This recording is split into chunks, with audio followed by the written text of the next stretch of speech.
Welcome back. This is our third episode. Today's episode is going to deal with the STEM community, science, technology, engineering, and math, and how there's just about the STEM community. So we're going to listen to an interview conducted by Dominic D'Amato. We are often part of various communities that give us a sense of belonging and support, allowing us to connect with others with similar experiences and interests. Communities can be based on geographic location, such as neighborhoods and towns, shared identity or culture, such as ethnic groups and religious groups, common interests or hobbies, for example, online gaming communities, book clubs, professional affiliations, such as industries and organizations, or any other commonalities that bring people together. Communities can be a small, close-knit group or large. Can you tell me about a community that you are a part of? So here at Montclair, I'm part of the STEM community. So that includes science, technology, engineering, and math. And I am focusing in biology. I'm a bio major, and I'm focusing in pre-med.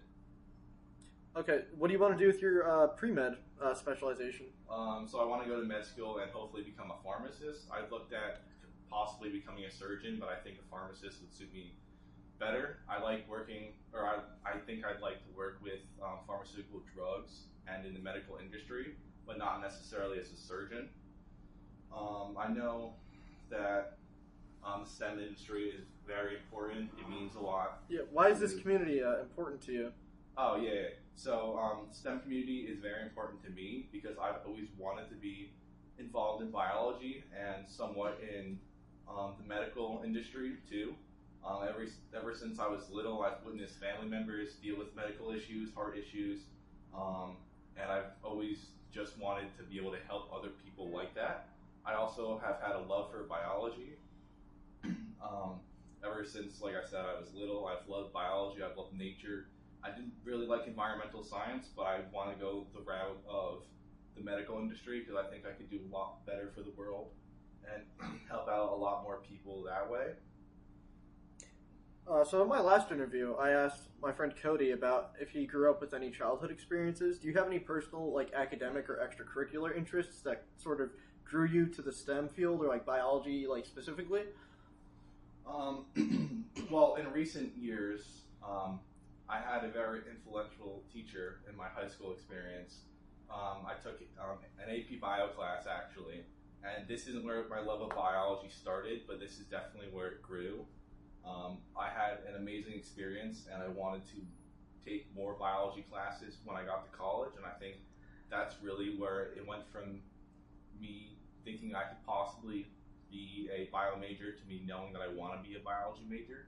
Also, even further with that, I knew I wanted to go into the medical industry rather than becoming going the route of becoming like a genetic engineer or a biomedical engineer.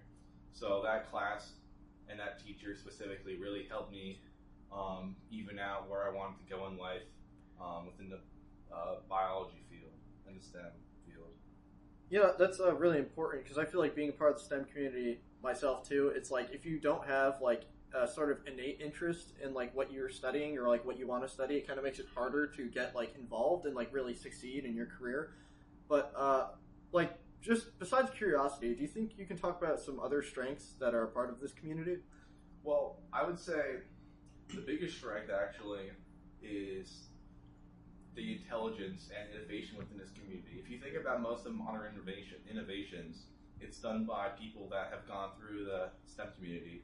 All the innovations within technology, everything with computers, the whole way the world runs now is all based off of the technology part of STEM. Also engineering, how do you think all this infrastructure was built? Because all the innovation, most of the innovation around the world that mostly matters to everyday life is done by engineers and with people in technology. With math, how do you think we've discovered all these different theories that have changed the way we look at the universe around us and life in general? And science, the way that we observe the world, that's always changing. So I think one of the biggest strengths of the community is how dedicated we are to our studies and how innovative we are, since we're the ones that are, we're going to be the ones that are changing the world, but people in our field have already been the ones that are changing the world. So like not just utilizing the importance of like what's come before us, but like also what's ahead of us, like like scientific research and stuff like that, like especially medically, like such as like cure for like Parkinson's or like cancer, like that's really big stuff. And that's a bit different from our community. It's more medical stuff, but for the STEM community, in my last interview, I mentioned to Cody some issues. Do you have any issues you'd like to highlight? And I can mention like what Cody also mentioned, or so. It's hard to say. Issues with the STEM community. Well, what kind of issues did Cody have? Cody's main issue was social isolation. As you do a lot of schoolwork, it's kind of hard to stay social. But he said that, like, for some people, it's easier than others because if you're a social person, you can still be social, but there's just so much schoolwork, like, you can get overwhelmed, and a lot of people feel, like, isolated by that workload. Is that something you personally experienced? I would say not necessarily social isolation, but I can definitely see how that's a problem in the field. A lot of the students that I've met, not even here, but also in high school, who wanted to go into, like, technology, for example, I can definitely say that's more of an issue. But personally, I was always very much surrounded by friends that were also involved in the STEM community. So I think being around other people that were in the STEM community helped bring us all together. And I don't necessarily think that that is as huge of a problem as someone might think, considering that people in the STEM community tend to stay in the STEM community. Now, that's not necessarily always the case, as, like, you can be friends with anybody. But I'm just saying that I tend to see people in the STEM community stay within the STEM community with friends. So I would say that there is some aspect of social isolation, maybe within the kind of friend group that you're in, but not necessarily being socially isolated from other humans, but really just isolated in your own little bubble with other people around you. And just besides like the social aspect, would you say like you have like any major concern within our community, such as maybe like coursework difficulty or anything like that, like something that's like really like stringent to you, specific? I would say with coursework, it depends on what it is. Obviously, everyone deals with different things being hard. A lot of people struggle with math. Being a biology major, I already have taken AP Calc in high school, so I don't have to worry as much about math, but I could see if you're a math major or an engineering major, a lot of people tend to struggle with math. I mean, I've seen that personally. My brother was an engineering major, and I wouldn't say necessarily just struggled with math, but he decided to become an English major. I think that better suited him. But I've seen, not him necessarily struggling, but I've seen other people struggle with math, and that tends to be the biggest reason why people switch majors. And I would say that overall math is probably the biggest hurdle. Science is not as hard, I would say.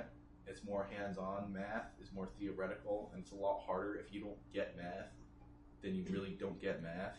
So I would say that the biggest hurdle overall in the STEM community, I would say honestly, is math.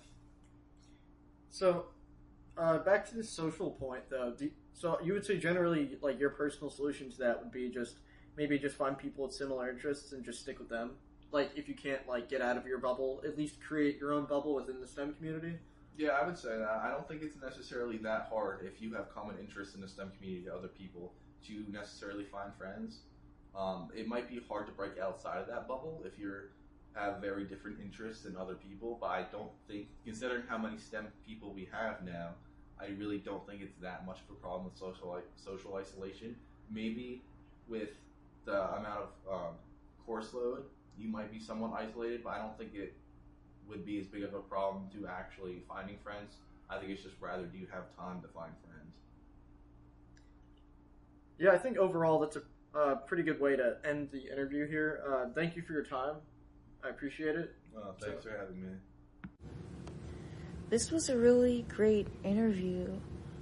I like how Domenico was like very straightforward and asked very interesting questions, and I like how the interviewee has a great passion for biology. I took biology in high school and I did not like it, but it was great to see that he likes it. Yeah, I 100% agree. I myself am a STEM major. I'm a marine biology major, so everything that they were discussing I could relate to. Especially when it came to the struggles of coursework. Being a STEM major is probably one of like the hardest majors to be a part of. There is lots of work to do no matter what. Like, you're doubled up on science classes if you're like a science major. Math classes, you're always taking math. It's just a lot of work, and a lot of the times you don't have time for yourself or to have a social life, which is very unfortunate. However, you just kind of it helps you work on your time management skills a lot, and I wouldn't change it for the world. I do very much love being a STEM major. Yeah. A part that stood out to me in the interview is how he said that he wanted to go into biology and med school because he had a lot of family members that were sick as a child when he was a child. And I have a friend, and she's a nursing major, and she said she wanted to go into nursing because of how sick she constantly was when she was younger, and that made her want to help other people. And yeah, also with my friend who's a nursing major, she also talked about how there's like a lot of coursework to do with her major. So yeah. Well, thank you for listening to this episode of the podcast. We hope you enjoyed it and hope you're a little more educated on the STEM field. And I hope that you join us for our next episode. Yes, thanks for listening.